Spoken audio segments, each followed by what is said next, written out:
Hi, welcome to Local Flavor. My name is Oystein Solberg, and we're here at the Institute for Culinary Arts. We're here with Chef Janet Marr. How are you today? Good. Oh, that's awesome. Oh, you know. So, what do you got planned for us today? Well, we're gonna be rich and decadent Oh, this dessert. has to be French, doesn't it? Maybe. Maybe. What do you think?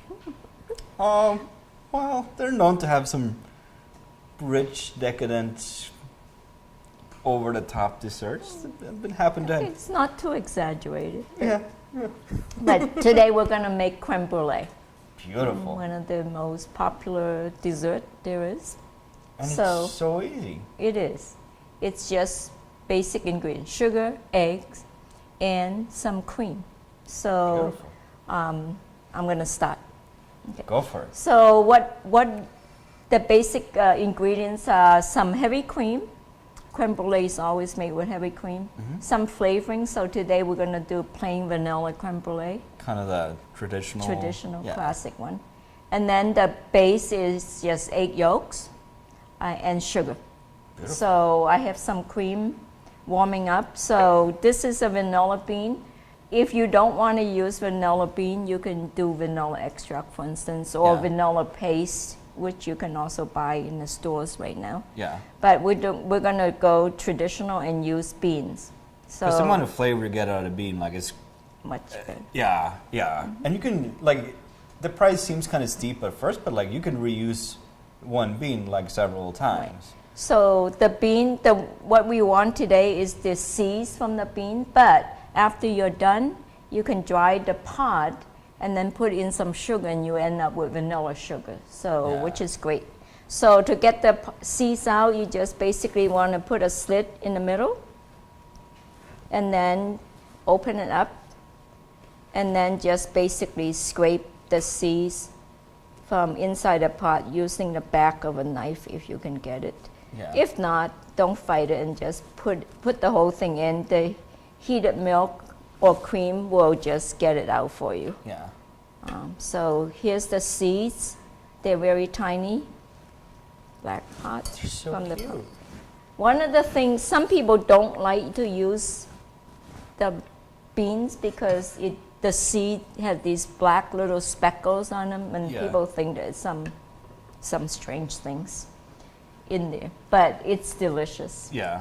So, however, if you don't want to use vanilla, some of the other flavor could be infused in. So, for instance, we often do lemon, orange, and we basically graze some lemon zest or orange Yeah. zest right into the milk, let it infuse. You Or, could even just steep that and let it sit overnight and just Get kind of the- go crazy in there too. or put some alcohol in there, your favorite. Or if you want to do chocolate, you can add some chocolate. Right? Yeah. So the bean and the cream should cook a little until the cream bubbles on the edges, just Yeah. the scalding or just before it starts to boil. While that is happening, what you can do is to start the custard. So basically, want to help me with this? I would love to. Egg yolks. Traditionally, creme brulee is made with egg yolks only for extra richness. But you could use whole eggs as Whole well eggs if need and a mixture of whole eggs and yolks, for instance. be. Yeah. And then add the sugar and then immediately whisk it to sort of mix the sugar and the egg yolks together. You don't want to have the sugar sitting on the egg yolks because it'll do what we call chemically burn it so that it doesn't give you a smooth creme brulee. Now you're getting all scientific on me here. You know. That's some big Have to- words. Have to add a little. A little flair. So when your cream is up to scalding, and what you want to do is slowly add it to the egg yolk and sugar mixture. Yeah. So that's a process called tempering. Yeah. You know what tempering is? Yeah, it's when the weather gets warmer during spring. and- Wrong. Oh, Tempering means gradually raise the temperature of one perfect. thing. So it's Like I said, like when the weather gets nicer, it gradually gets warmer, and I gradually put on shorts. Okay. So when the cream is ready, so we're gonna temper. So we're gonna demonstrate tempering. He's whisking, and I'm slowly but continuously put the cream in. Now there are two ways to temper. One is that you can do half of it into the egg mixture and then put it back into the pot, or I do usually just temper everything in and then just throw it in. Because the end result's It's the the same. Yeah. So if you're using the vanilla bean in there, after your cream is all in, then you can fish it out, let it dry, and then put in sugar to get vanilla sugar, which lasts forever. Yeah. And then you can also, after it's dry, you can also blend it up or chop it up and pulverize it and then add it into. Because there's different types of vanilla as well. Like there's bourbon, there's Tahiti, and like they come at all sorts of different price ranges. But like a Tahiti one can be like thick as a pencil, and like you can use them 3-4 times. Like it's a lot of flavor in them, but they're also a little pricey. Right. So when you put the cream into the egg yolk mixture, it's good to stir it around so that it's homogeneous. But you don't want to whisk it for too vigorously because you don't want to generate lots of air bubble inside the egg mixture, because when you cook it, it could start bubbling up. Yeah. So once this is done, you can do this way in advance. You can do this early in the day and then bake it, put it in the dishes and then bake it off later, or you can go right ahead.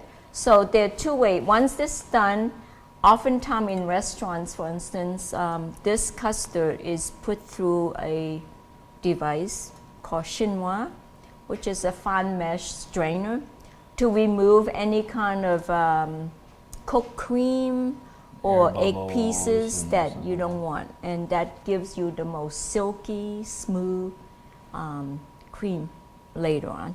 Beautiful. Okay, so this then for easy can be poured into dishes. So to make it easy to pour, you can put it into a pitcher, for instance, so that you can put it in to the dish more easily without slopping around.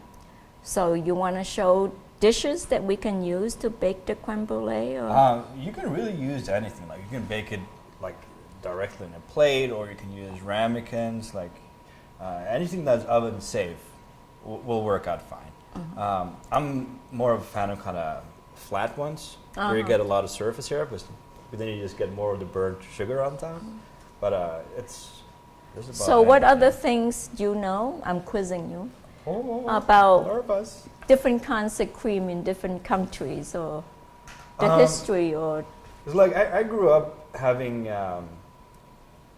It's kind of the same, but like instead of burning the sugar on after, you just pour the sugar like in a loaf pan, basically, and then just bake it in there.